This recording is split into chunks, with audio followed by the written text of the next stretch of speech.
So be focused.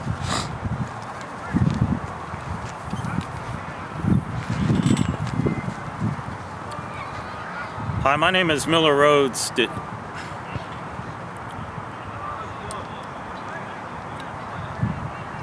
Hi, my name is Miller Rhodes, coming to you from my home in Houston, Texas, and I'm actually out on the playground.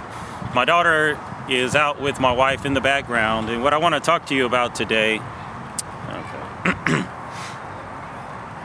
Hi, my name is Miller Rhodes, coming to you from my home in Houston, Texas, actually the playground in Houston, Texas, and I want to talk to you today about how to be successful in network marketing. Now, I'm hoping to come at it from a different perspective than maybe you've heard. There's going to be three important things that I'm hoping to highlight for you by telling you a little bit of my personal story. First of all, never, ever, ever give up. You're going to hit some speed bumps. You're going to have some setbacks. There are going to be some disappointments and frustrating moments. That's the way it is in life, and that's the way it is in business. But the reason that I've had the success that I've had recently, and some of that success being about 8 months ago, I had my best month online. I made over $10,000, and these results are not typical. You know, you may not get the same results, but that was the best month I ever had. And then I made $7,000 the following month, and things have just been way better than they've ever been since then. So, first of all, never ever give up. Second, you want to have a thirst for knowledge. Think about something you're really good at today. You may be a natural at it, and you may have just been really good at it straight out of the gate.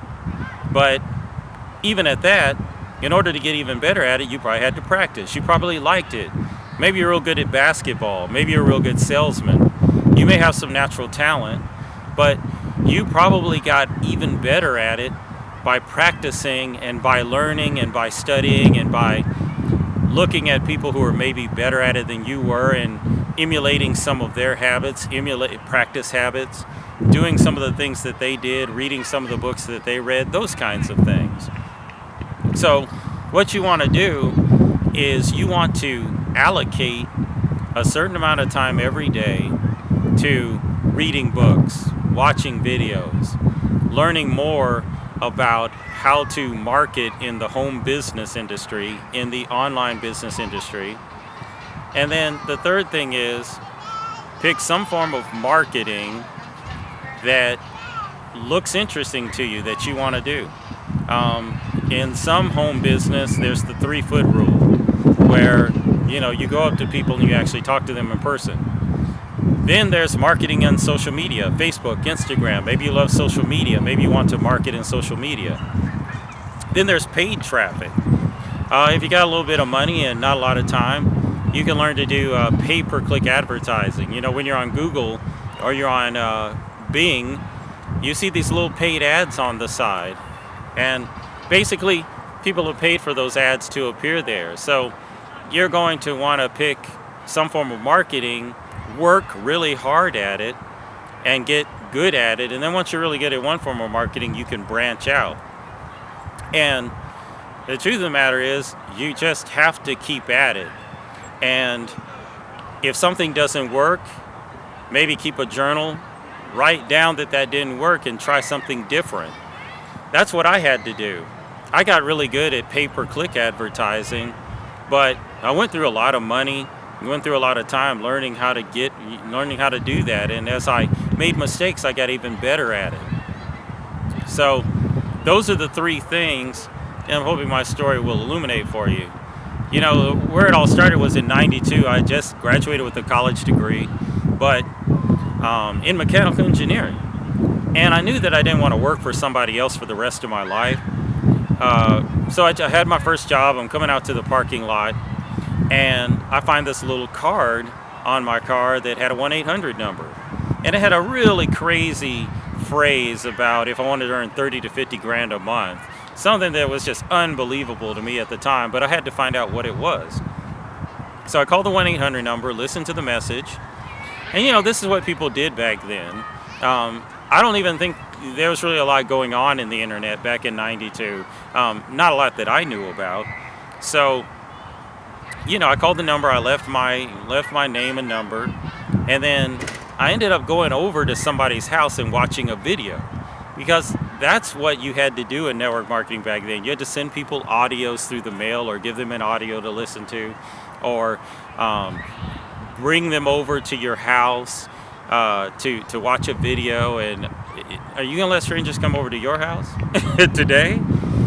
And then, or you had to do a presentation for them, get them to a hotel meeting where they could watch a presentation, if you could even get them there.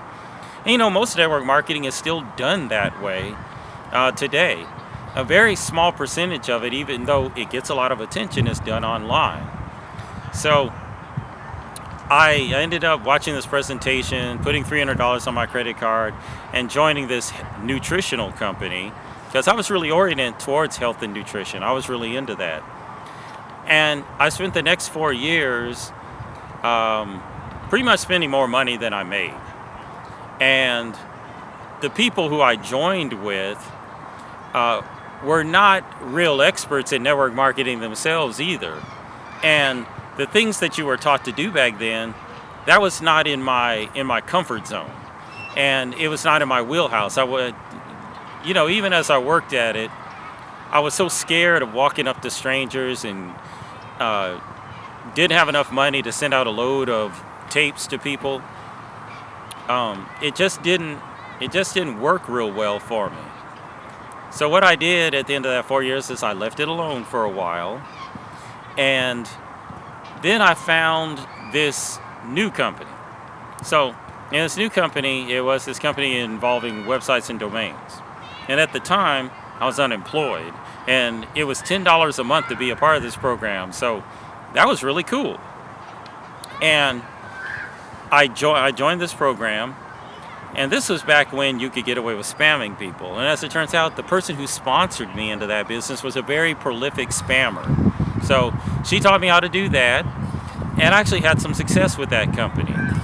And even at that, I began to make phone calls, and I got more comfortable talking to people on the phone. So here I am.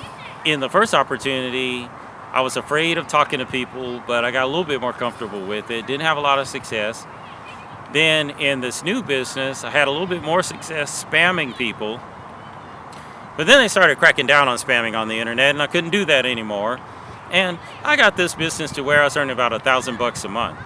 And would you believe, and this goes back to 2005, so I jumped ahead a little ways, but would you believe that even today I get a check from that business? It checks around $70 or $80, but I get a check every month still from the work I did in that business. So, I never gave up and kept at it. So now what I'm going to do is I'm going to back up a little bit. This is a totally off-the-cuff video, and I want to have a candid conversation with you. So if I go back a little bit, I had gotten out of the first company in 1996, and it was about a year or two later that I joined another nutritional company. And what happened was, when I joined this company, how it came about was I saw something on the internet. I was getting the same emails that you probably get, and I talked to this guy on the phone. He offered to send me a sample of the product. Well, I said okay. He sent me enough for about a week, and that's something that people do too. If they have the money, if they have a little budget set aside, you can send people samples, but you have to pre-qualify them. So I think he could tell that I was interested enough and that I would take it. So he sent me some samples, and I took it for 5 days, and I got a lot of impact out of the product. I slept better. I was more focused, exactly the benefits that they said it would give me. So I was in. And as it turns out, what this guy did, who ended up sponsoring me into this business, is that he would generate leads via email. He would run some advertising, and people would opt in, and they'd get emails from him, and then he'd get their phone number and he would call them. So what I got in the habit of doing is I would call people, and just to make it more comfortable, I would just have a casual conversation with them. Wouldn't really try to sell them on anything. I really wouldn't try to convince them to join the company. I just let them know that the reason I was calling them was because they had, opted in on my site. But I just had a casual conversation with them, and then didn't even really ask for the sale, but just basically asked them if they were interested, and signed up a couple of people. I actually probably over the course of a couple of years sponsored about 10 people into this business, and that's way better than a lot of people do. So, that worked out pretty well. But then, as I was getting more comfortable in this business, I had some life stuff happen. A couple of deaths in the family, some personal issues, some unemployment issues, and that's what gets in the way a lot with network marketing. A lot of times, there's something going on in your life, and in order to be successful in network marketing, you have to be focused, and you have to be somewhat driven, and you have to know why you're doing it, because it's going to be rough sometimes. You're going to have frustrating moments. So that business fell by the wayside, and really by the time everything got a little bit less crazy in my life, I was on to the next thing. So what I want to do is, I don't like to make these videos too long, so what I'm going to do is I'm going to leave you at that. And I'm just going to let you know that the way you're successful in network marketing is never ever give up. I'm not going to, there's some things that other people tell you to do, like select the right company, find a good sponsor. I'm going to tell you to do those things too, but a lot of times it's going to take you making some mistakes along the way. And so what's most important is that you never ever give up, that you pick the form of marketing out of all the types there are that seems the most attractive to you, and then work at it till you get good at it. And then number 3, I'm trying to remember what number 3 was. Besides never ever give up and pick the form of marketing that you want, is to basically, I don't know. Well, anyway, that was my video. See you later. Maybe I'll cut that off.